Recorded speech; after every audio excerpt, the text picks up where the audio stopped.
सामान्य देशवासियों, मैं एस एल ठाकुर, राष्ट्रीय समाजवादी जन क्रांति पार्टी के अध्यक्ष, उत्तर प्रदेश वाराणसी से इस वीडियो के माध्यम से मैं आप सभी का हार्दिक स्वागत और अभिनंदन करता हूं। आज विशेष करके मेरा वीडियो यूजीसी कानून को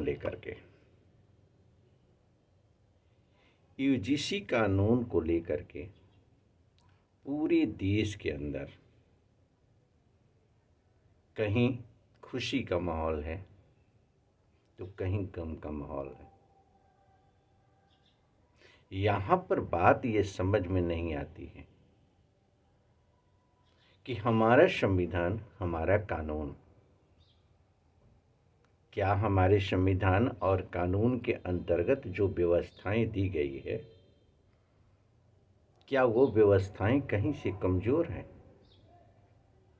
तो जवाब होगा नहीं।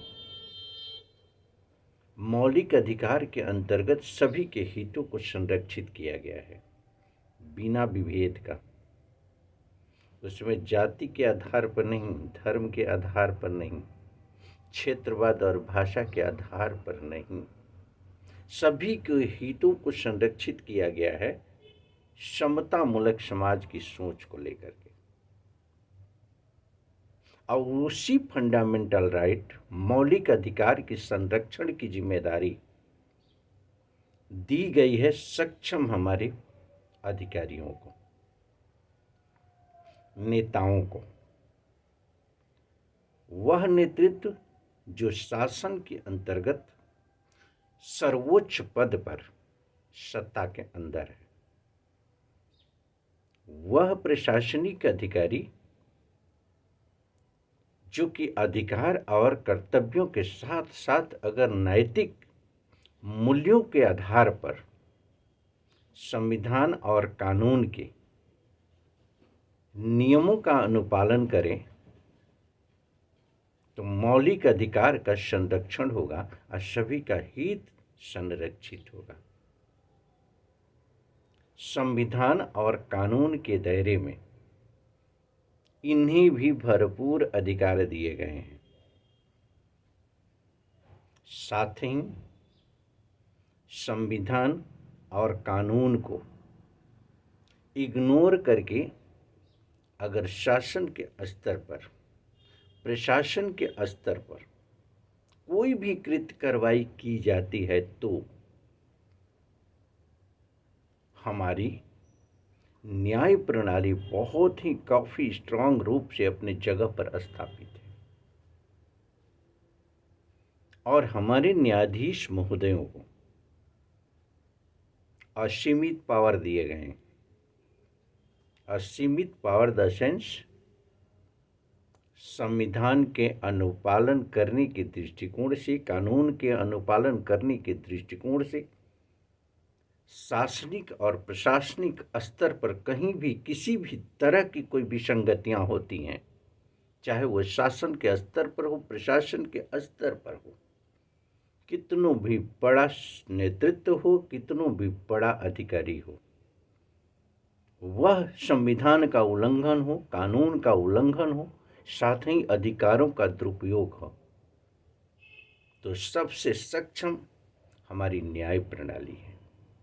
न्याय प्रणाली को असीमित पावर है, माननीय न्यायाधीश महोदयों को असीमित पावर है संविधान के फंडामेंटल राइट के संरक्षण की दिशा में स्टैंड करने के लिए, कानून के संरक्षण के लिए।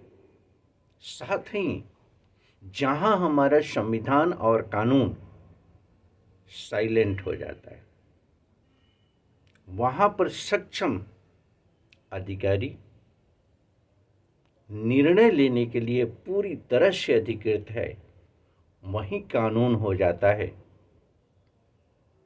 जबकि वो अपने स्वयं विवेक से बेटरमेंट की दिशा में प्रयास करते हुए निर्णय लेता है। तत्पश्चात वही नज़ीर हो जाती है, वही रूल्स हो जाते हैं माननीय न्यायालय द्वारा लिए गए निर्णय के आधार पर। हमारी सभी हितों को संरक्षित करने की प्रॉपर एक व्यवस्था है। फिर भी संविधान के अंतर्गत ये व्यवस्था दी गई है कि कहीं महसूस होता है कि संविधान में किसी भी तरह की कोई भी संगतियां हों, कोई त्रुटि हो, समय काल परिस्थितियों के हिसाब से कानून के अंतर्गत कोई भी संगतियां हों जो कि फंडामेंटल राइट हमारे मूल संविधान के उद्देश्यों की अवहेलना करती हो, तो संशोधन का भी प्रोविजन है। अगर संशोधन किया जाता है, यूजीसी जैसे कानून आते हैं या बीएनएस जैसी कानून आते हैं, उस कानून के अंतर्गत अगर सभी के हितों को संरक्षित करने की बात है, तो फिर विरोध किस बात की?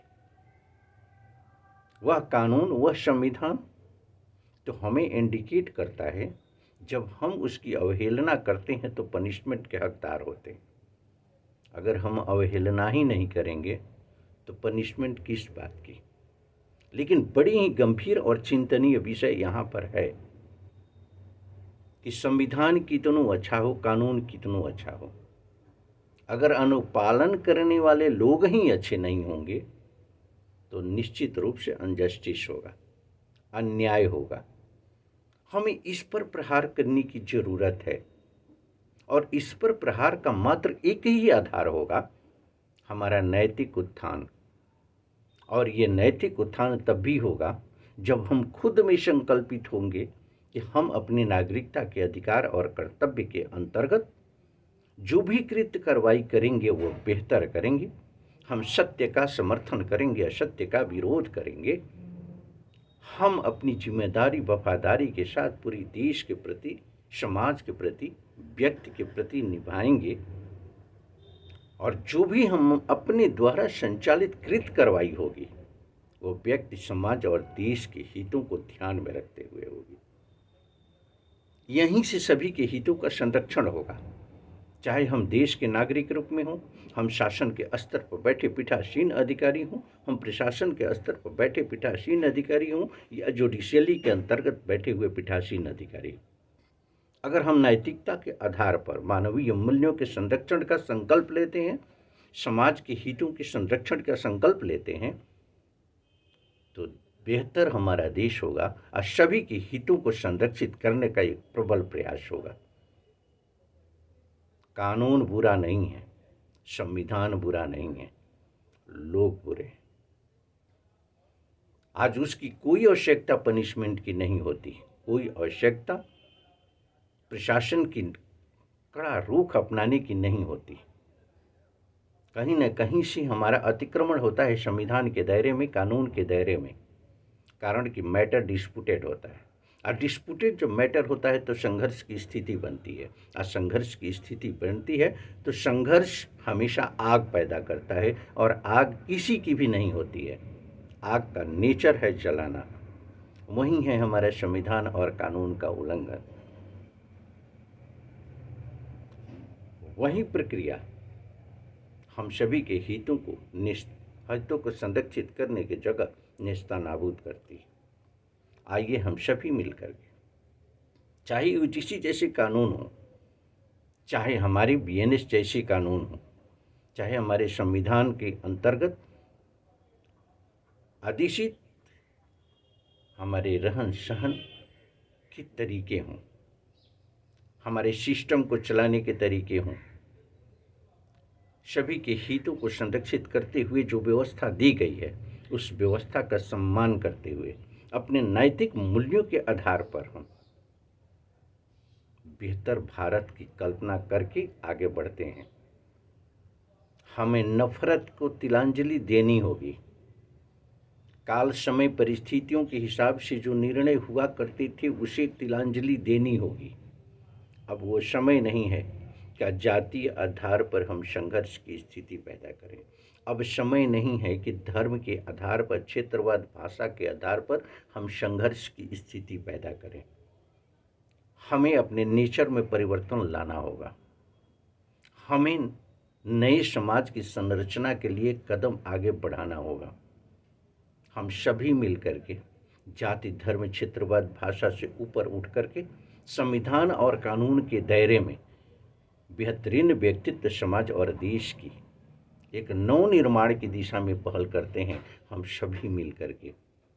कोई कानून गलत नहीं होता, संविधान हमारा गलत नहीं है। अगर गलत है तो हम, हमारी सोच, हम, हमारी नैतिकता, हम, हमारी व्यवहारिकता, हम और हमारा सोचने का तरीका, हम और संविधान कानून के संरक्षण के लिए न पहल करने वाले लोग। तो आइए हम आत्मसमीक्षा करते हुए बेहतर व्यक्तित्व, समाज और देश के निर्माण की तरफ एक कदम आगे बढ़ते हैं, इनकलाब के साथ, सभी के हितों के संरक्षित करने के संकल्प के साथ। इसी के साथ मैं अपने वीडियो, अपने वाणी को यहीं विराम देता हूँ। नेक्स्ट किसी अन्य विचारधारा को लेकर के आपके बीच, तब तक के लिए इजाज़त दें। धन्यवाद।